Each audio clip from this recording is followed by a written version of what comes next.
Jamais achevé, ce lycée se retrouve pourtant depuis le 1er mars à être détruit par la technique du grignotage. En moins de 10 ans d'existence, ce lycée n'aura du coup jamais accueilli d'élèves. La réalisation a montré qu'elle n'était pas fonctionnelle et même qu'il fallait la détruire.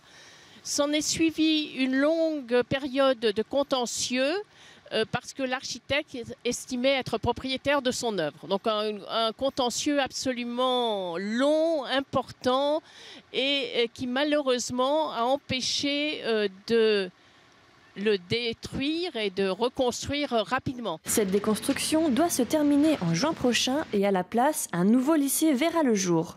En plein dans l'entre-deux-tours des élections régionales, c'est l'occasion pour l'ancienne tête de liste pour Ruchon 2010 de revenir sur Jean-Marc Brulé.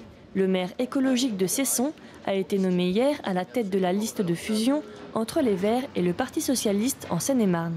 Plusieurs choses, je veux dire, j'ai fait avec mes colistiers, j'ai fait une belle campagne de premier tour, les résultats l'ont montré, donc j'en suis fière.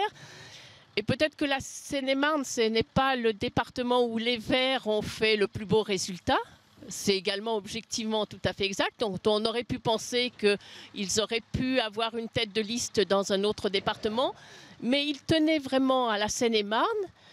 Et dans la dynamique nécessaire à la réalisation d'un accord régional, accord qui est aujourd'hui conclu tant sur le programme que sur les listes, on a dit oui à cette demande, sachant qu'elle n'impactait pas ni la composition de l'exécutif, ni le travail en équipe. Parce que je rappelle, la tête de liste, c'est un candidat, le premier des candidats, mais avec beaucoup d'autres qui vont être élus. Rendez-vous aux urnes dimanche prochain, 21 juin, pour élire le président de région. Reste en Île-de-France, Valérie Pécresse pour la majorité présidentielle et Jean Pauluchon pour le Rassemblement des Verts et du Parti socialiste.